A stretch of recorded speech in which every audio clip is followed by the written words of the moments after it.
গত কয়েকদিনে মুর্শিদাবাদ যেভাবে উত্তপ্ত হয়, ধুলিয়ান যাওয়ার অনুমতি চেয়ে শুভেন্দু অধিকারীর মামলা এবং সেই মামলায় হস্তক্ষেপ করলো না সিঙ্গেল বেঞ্চ, হস্তক্ষেপ করলেন না হাইকোর্টের বিচারপতি তীর্থঙ্কর ঘোষ। এই সংক্রান্ত আরেকটি মামলা ডিভিশন বেঞ্চে বিচারাধীন এবং সেই মামলায় আগামীকাল ডিভিশন বেঞ্চে রিপোর্ট দেবে কেন্দ্র রাজ্য, তাই হস্তক্ষেপ করলো না সিঙ্গেল বেঞ্চ। আগামীকাল ডিভিশন বেঞ্চে মামলার শুনানির সম্ভাবনা রয়েছে।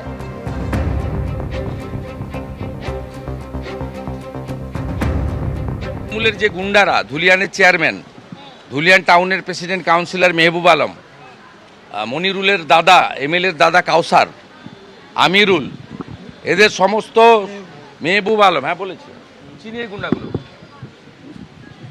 সমস্ত এফআইআর কপি নিয়ে পুলিশ ইনঅ্যাকশন করেছে। এবং আজকে সকালে 6টার সময় যে বাড়িটা পুড়িয়েছে প্রবীর শাহর বাড়ি, সেই প্রবীর শাহর ওই এলাকাটা বিএসএফ সিআরপিএফকে দেওয়া হয়নি। আমাকে সেন্ট্রাল ফোর্সের লোকের দ্বারা আমি যখন চ্যালেঞ্জ করলাম, বললাম আমাদের এরিয়া ডোমিনেশনে ওই 5 নম্বর ওয়ার্ড দেয়নি, 4 এবং 5 নম্বর ওয়ার্ড মুসলিম ওরিয়েন্টেড, সেই জিহাদিরা এখানে এসে ওখানে করেছে। আমি আপনাকে বলে দিয়ে গেলাম, মমিনপুর, ইকবালপুর, ইসরা, শিবপুর, ডালখোলার মতো ঠান্ডা যদি না করতে পেরেছি, আমি বলে গেলাম। ওয়াকফ অশান্তি নিয়ে উদ্বিগ্ন খোদ সুপ্রিম কোর্ট। মামলা যখন আদালতে, তখন এই ধরনের হিংসা ঠিক নয়। অশান্তি নিয়ে আমি চিন্তিত, বললেন দেশের প্রধান বিচারপতি। অনেকে মনে করে হিংসা ছড়িয়ে চাপ তৈরি করা যাবে, মন্তব্য করছেন সলিসিটর জেনারেল। তখন কেন্দ্রের সওয়ালের বিরোধিতা করেন কপিল সিব্বল, এই বলে যে কারা চাপ তৈরি করছে স্পষ্ট জানিয়ে দেন দেশের প্রধান বিচারপতি, আমরা সিদ্ধান্ত নেব। আইনের ভালো দিকও আছে, সেগুলো সামনে আনা উচিত বলে মন্তব্য করছেন দেশের প্রধান বিচারপতি।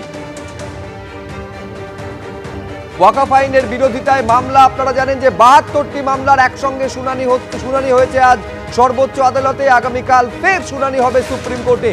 এই ওয়াকফ আইনকে চ্যালেঞ্জ করে, যে সংশোধিত ওয়াকফ আইন এই মুহূর্তে দেশ জুড়ে কার্যকর রয়েছে, তাকে চ্যালেঞ্জ করে একাধিক মামলা দায়ের করা হয়। যে মামলার শুনানি আজ হয়েছে, কাল ফের দুপুর 2টো থেকে এই মামলা শুনবে প্রধান বিচারপতির বেঞ্চ। 26 নম্বর ধারা ধর্মনিরপেক্ষতার কথা বলে, এইসব সম্প্রদায়ের জন্য প্রযোজ্য, মন্তব্য সুপ্রিম কোর্টের প্রধান বিচারপতির।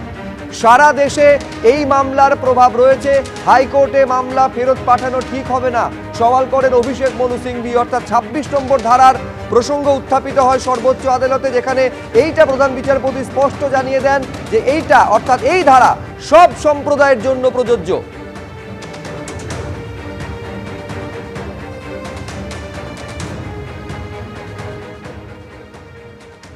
वेस्ट बंगाल की अपनी हमारी बहन ममता दीदी जी उससे कुछ नाराज हैं, उनकी आपत्ति है, तो उनकी आपत्ति और ऐसे कुछ लोगों की जिनकी भी आपत्ति है, आपत्ति तो होगी, यही तो लोकतंत्र की परिभाषा है। कोई कहेगा इसमें कुछ गलत है, कोई कहेगा सही, लेकिन ज्यादातर लोगों ने लोकसभा, राज्यसभा और देश के महामहिम राष्ट्रपति जी ने उसको बहुमत से पास किया है। तो निश्चित तौर पर कुछ जो शिकायतें थी उनको दूर कर रही माननीय सर्वोच्च न्यायालय सुनवाई कर रही है, और जो भी परिणाम आएंगे वो अच्छे होंगे, जो भी फैसले आएंगे वो अच्छे होंगे। हमारी सर्वधर्म समभाव, सर्वजन हिताय, सर्वजन सुखाय की भावना और ये अपनानी चाहिए।